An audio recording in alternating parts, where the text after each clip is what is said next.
Welcome to the Home Builder Digital Marketing Podcast. Over 90% of today's home buyers start their buyer journey online. Here we talk with not only industry experts, but also your fellow home builder marketers to learn how you can succeed in our incredibly competitive digital world. And now, here are your hosts, Greg Bray and Kevin Weitzel. Hello, everybody, and welcome to today's episode of the Home Builder Digital Marketing Podcast. I'm Greg Bray with Blue Tangerine.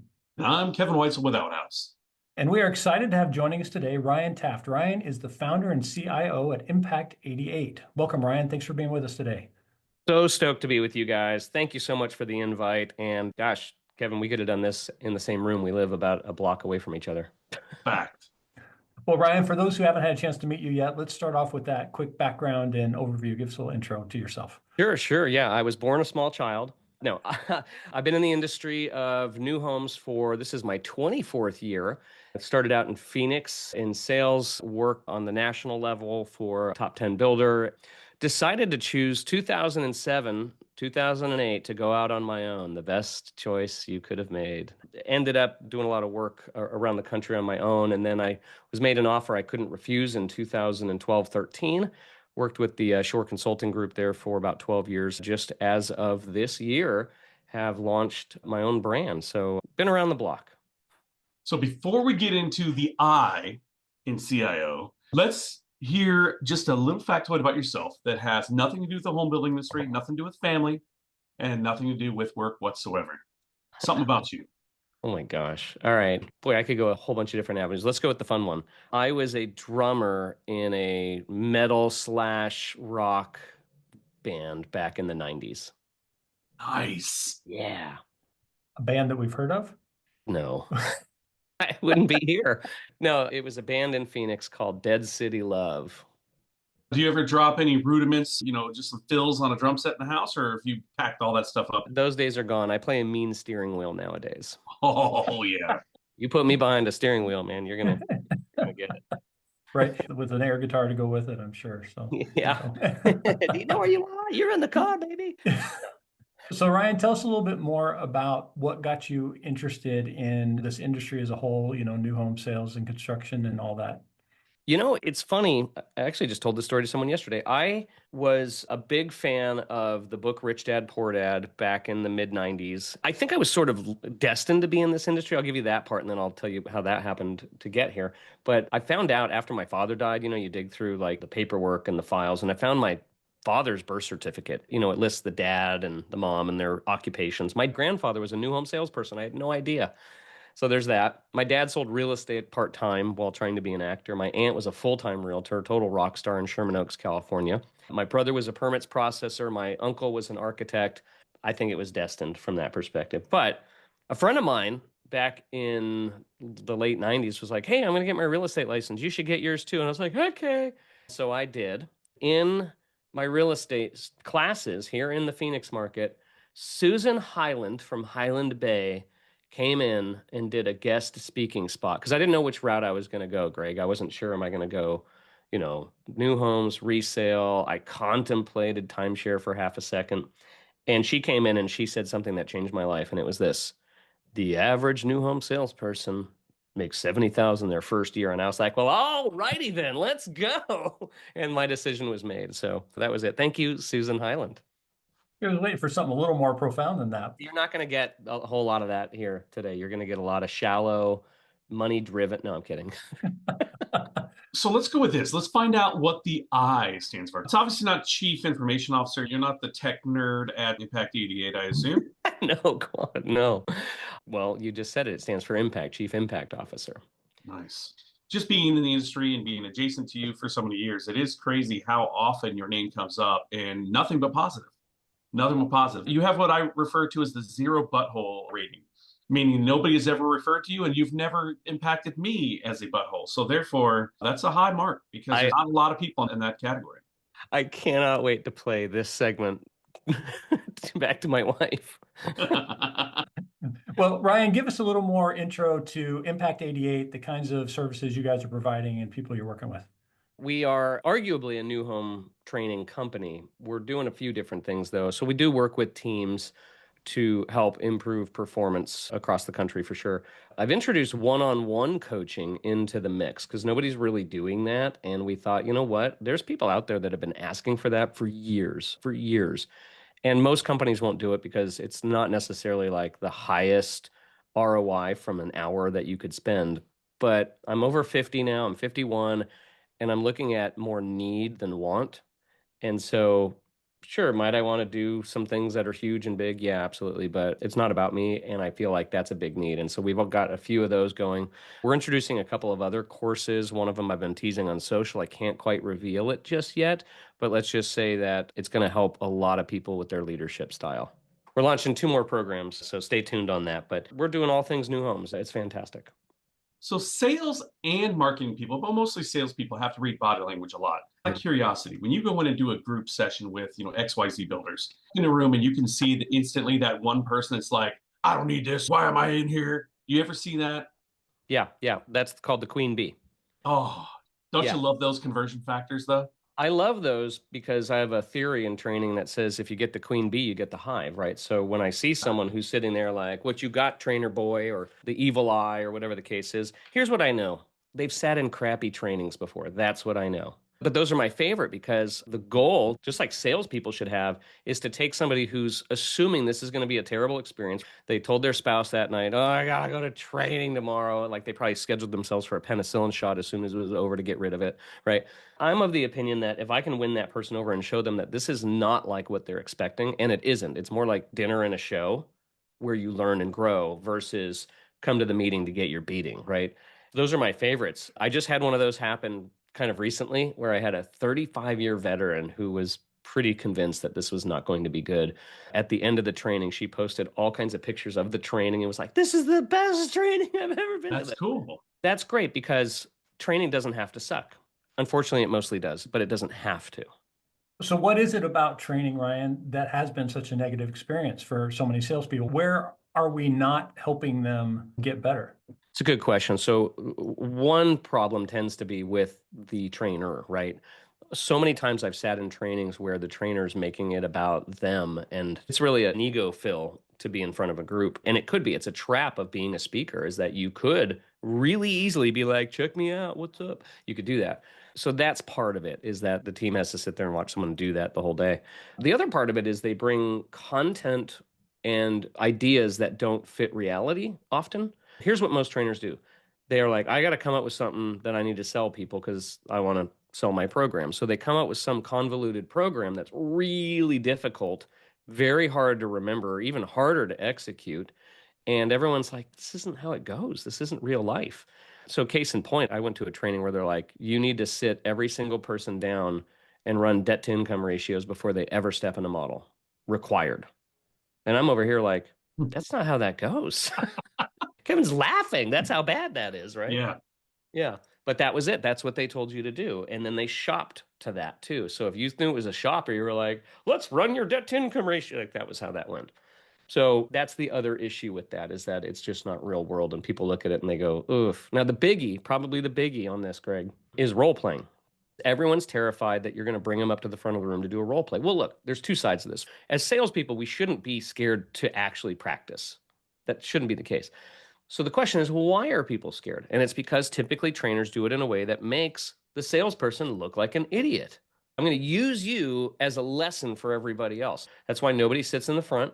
That's why when someone says, I need a volunteer, everyone falls apart like a $2 suitcase. It's just not fun like that. So I promise groups that when I get in front of them, if anyone's going to look stupid here today, it's going to be me.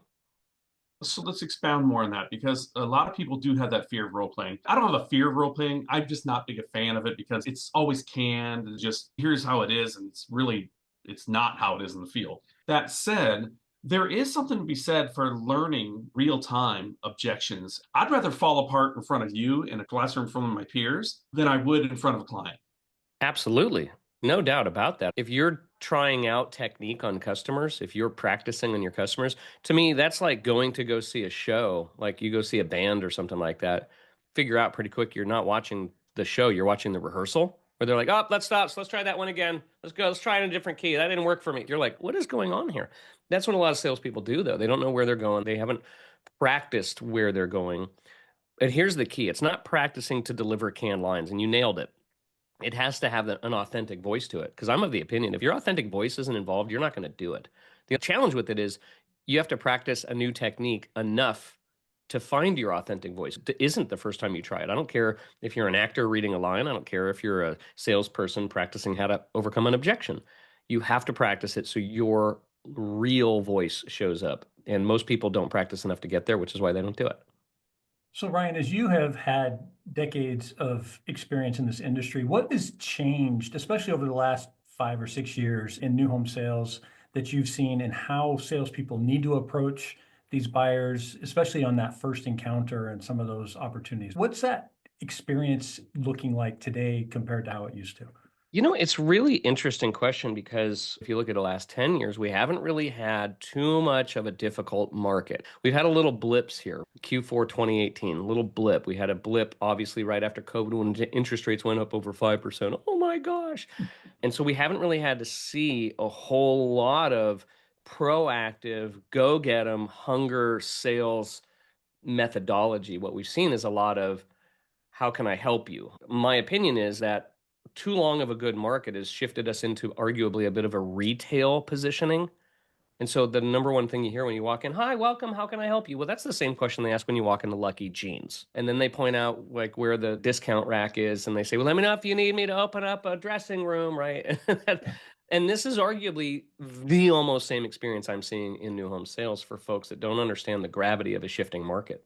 What I'm seeing changing right now is right now. And that is, it ain't as easy as it was last year. Last year, the spring selling season hit on January 2nd. The market was like, buckle up.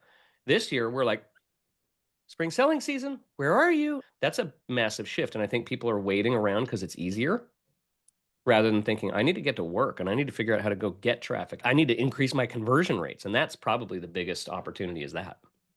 So, not trying to sell Ryan Taft here, but I'd be remiss if we didn't circle this back to marketing somehow. Here's the angle I want to take on this. When you are hired by a home builder to come in and coach their sales team, and I already kind of have an answer in my head for this, but how can what you do for the sales team impact the efforts, the communication with the marketing team? So this is interesting. I just did a training with a team in Lakeland, Florida a couple of weeks ago, and the marketing team sat in. And I love it when the marketing team sits in because at the end of the day, it's influence. You're trying to move people to action for them, not to them. And marketers need to understand the human element as much or more. I used to think sales was the most important role you could have. I actually think marketing is, especially owning your own business. You could be great at selling, but if you don't have anyone in front of you, good luck. You're selling to yourself. So I think that marketers need to understand the human psychology of decision making. What is that push and that pull of should I, shouldn't I? Is now the right time? How do you frame messaging up to create a friendly sense of urgency and excitement, but also remind people that it's about life improvement? I mean, that's ultimately what marketers are selling. And that is what new home salespeople are selling is life improvement, not homes. So when we're thinking about that, marketing people constantly say to me after a training, they're like, this was so great because it helps me in my role to figure out how to frame things. Everybody's always trying to paint it like it's Disneyland. I'll give you an example of this, Kevin. A couple years ago, I had a marketer come up to me and they wanted to go back and do some old school postcard mailers. And I'm like, okay, that's retro, but I like it. And they said, here's what we're thinking of. And they showed me a picture of a dog catching a frisbee in a big backyard. The tagline read something like, your dog deserves his best life too. And I think you're hitting on such good emotional pulls right there, because if you're a dog owner, which I am, that's so awesome. But then I said this, I said, what if you didn't have the full postcard that said that? What if you hit the other side of it? Because it's one thing to make a point. That point is much stronger if it's measured against a counterpoint, if that makes sense.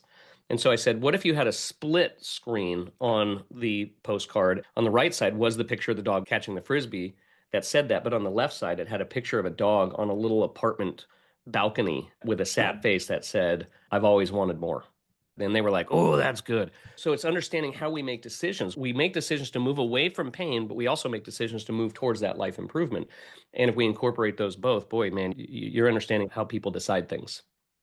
Well, Ryan, that reminds me of the famous saying of people don't buy a drill because they want a drill. They buy a drill because they want a hole. Your whole idea, why are people wanting a new home? What is it that's going on? And marketers need to touch that. The salespeople need to try to figure it out and understand it and tap into it. It's core to everything. The human psychology of how people buy and how they make decisions in general should be core curriculum for every single person who's trying to move the needle in someone else's life positively. It should be. And that's what we do. That's exactly what I'm doing. I mean, I've spent my whole life trying to unpack why people do what they do, mostly because I had a mom who was an alcoholic. When I was 6 years old, I found her on the floor of our bathroom having tried to commit suicide. She gave me the best gift of my entire life in that moment, and it was the gift of curiosity, specifically around why people do what they do. And so I've always been interested in this, to understand that people don't wake up on a Saturday and say, you know what we should do today, hon? Let's go have an awkward conversation with a salesperson where we try to pretend like we're not actually buying anything. Okay. That's not how that goes.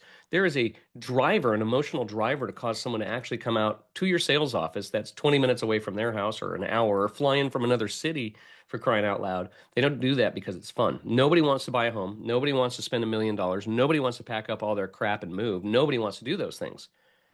But they do want to improve their life. That's just the obstacles they have to go through to get that. That's what you're selling, not the other stuff. That's the whole, not the drill. Alcoholics give some fantastic lessons. Dude. My father was the alcoholic. My parents divorced when I was 3. So in my case, I learned how not to be a deadbeat dad. I am one of the world's greatest fathers to my kid because of the lessons I learned from my own father's failures.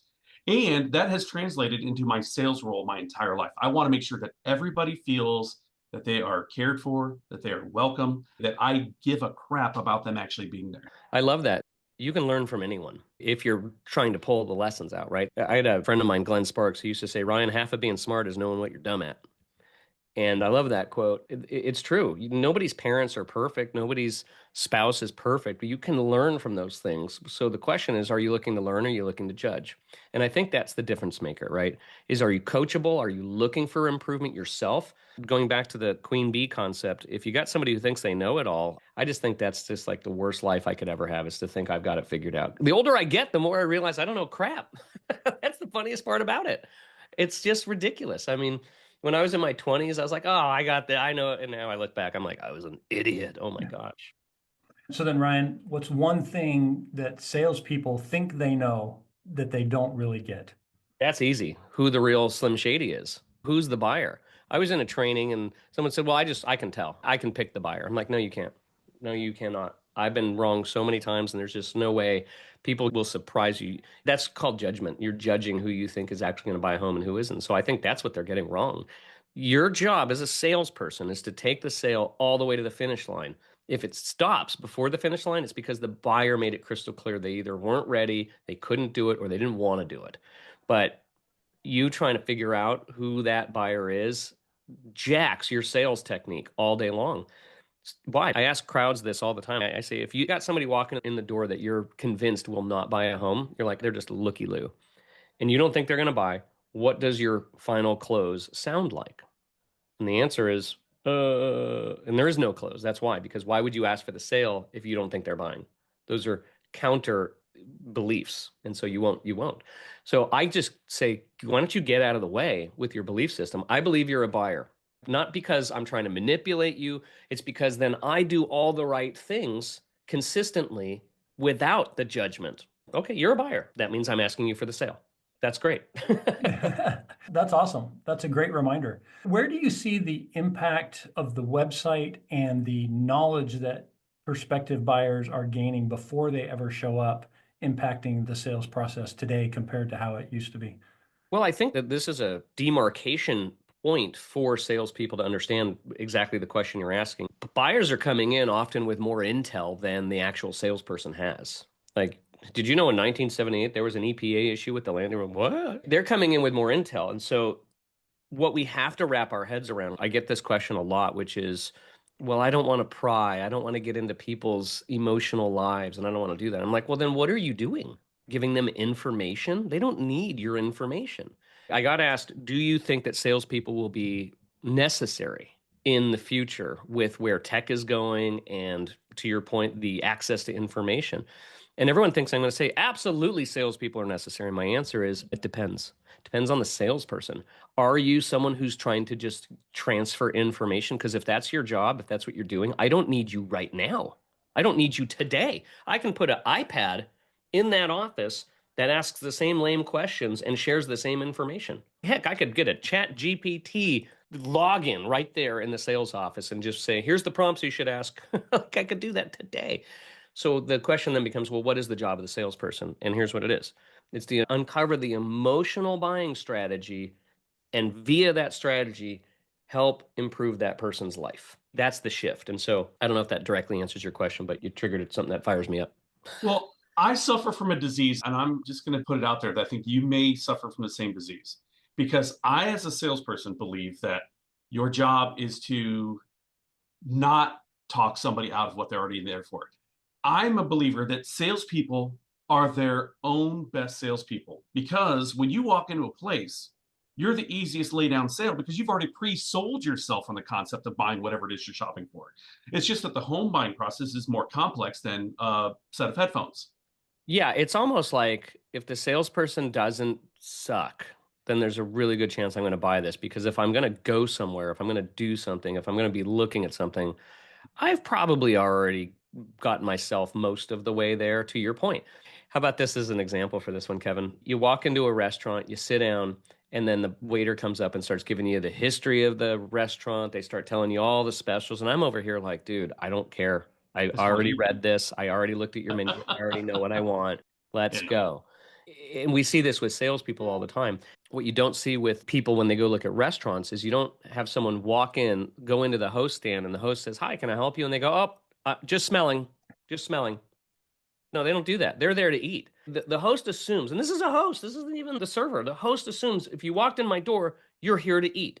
Great. Why are we not acting the same exact way?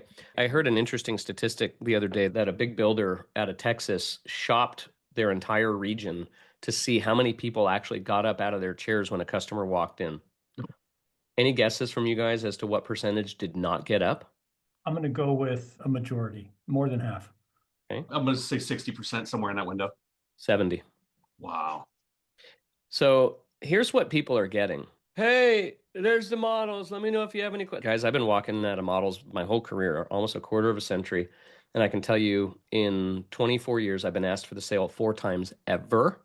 The majority of the time, I don't get walked through models. If I had to bet, what is the presentation going to look like? It's going to be pretty much what we just described. And why? It's because people think that the home is what we're selling. So that makes sense. Go look at the thing you want to buy. It's not what people are buying. And the minute you wrap your head around the fact that we're selling life improvement, we're not selling homes, then you can't just send people out to models and hope they come back and say, what do I need to do to buy it? That was COVID.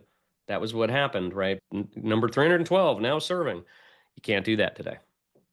Well, Ryan, this has been an amazing conversation. We appreciate your time and want to be respectful of it. As we kind of wrap up here, any last thoughts or words of advice that you wanted to get out to the audience today? Well, I think the big thing for the audience is just a human thing, and it's this, is that my dad used to say, living is learning. It was a phrase he would utter quite a bit. And, he always wanted my brother and I to learn a language, learn an instrument, do something along those lines. So many of us, we get caught in our day-to-day of just doing that. Maybe we've stopped learning a little bit. And so my advice to everybody is to ask the question, how are you growing? What are you doing to improve? Now, if you're listening to this podcast, I'm probably preaching a little bit to the choir, right? And at the same time, I got advice from a mentor that said, if you want to change who you are, there's 3 things you need to do. Number 1 is associate up. Find people who you can hang out with that are smarter than you in whatever area you're looking to improve in, and you'll adopt their thinking, you'll adopt their language. That's what happens. Secondly is, he said, what are you listening to? Like podcasts like this. Are you listening to things like this? He gave me the Zig Ziglar kind of concept of turn your car into a university on wheels. And we have access to so many things to listen to. And then lastly, he said, what are you reading? When you read other people's books, it's like you're able to steal their life experiences and their mindsets for pennies on the dollar.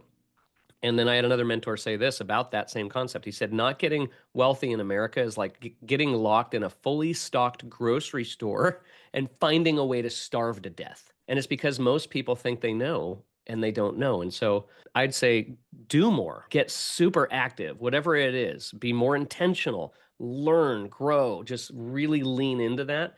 And who you are in the next 5 years, you'll look back and you'll be like, wow, what a change. It goes by quick. Great advice. Thank you, Ryan. If somebody wants to connect with you, learn a little bit more about Impact 88, what's the best way for them to get in touch? Well, email is a good one, ryan@impact88.com. And that's all spelled out. There's no dashes, no numbers. It's just ryan@impact88.com. They can also check out the website. We just launched a really cool blog, by the way, on the website at impact88.com. And of course, there's all the social channels, Instagram at Ryan Taft, blah, blah, blah, all that. One last thing before we go. Besides 88 being the year of the 5th out of the 7 proms that I went to, explain what the 88 is just for our listeners that don't know. And honestly, because I don't know. Okay. All right. So a lot of people think there's like some sort of like, ooh, is that like a mythical thing or whatever? No, it's much easier than that. So I grew up in LA area. My dad was an actor. So he did acting classes in our living room. He was in movies, TV shows. So I grew up in that area. It made sense that I was a movie guy. I speak in movie quotes quite a bit. Impact 88, when I was thinking about how I was going to come up with this and what it was going to look like, the name was critical, because if I couldn't come up with a name in my mind, I was like, all right, Lord, I was getting all these nudges to go do this. And I'm like, if I can't come up with a name, then it wasn't meant to be. Well, I got prompted to ask, not what do you want to call it? What do you want to do? And Impact People was the answer to that question. But you can't call a company Impact People because that's stupid. So I thought, well, what do I want to do with people? Well, I want to impact their future. And right there, Kevin, is where the whole thing shifted for me, because if you go to 80s movie pop culture, and arguably, if you haven't picked up on it by talking to me yet, or for those listening, we're on video so these guys can see me. I've got very specific things that are in my office that you'll see. I'm showing the guys on camera. Anyway, the movie Back to the Future is my favorite movie of all time. And the star of that movie is not a person, it's the car, as you likely know. And the car needs to go 88 miles an hour to get to the future. So Impact 88 was very Gen X, very representative of me. And the name literally means impact the future. So there you go. That's the short of it. Love it. Awesome. Awesome. Well, thanks again, Ryan, for being with us and sharing so freely. We really appreciate it. Thank you, everybody, for listening today to the Home Builder Digital Marketing Podcast. I'm Greg Bray with Blue Tangerine. And I'm Kevin Weitzel with Outhouse. Thank you.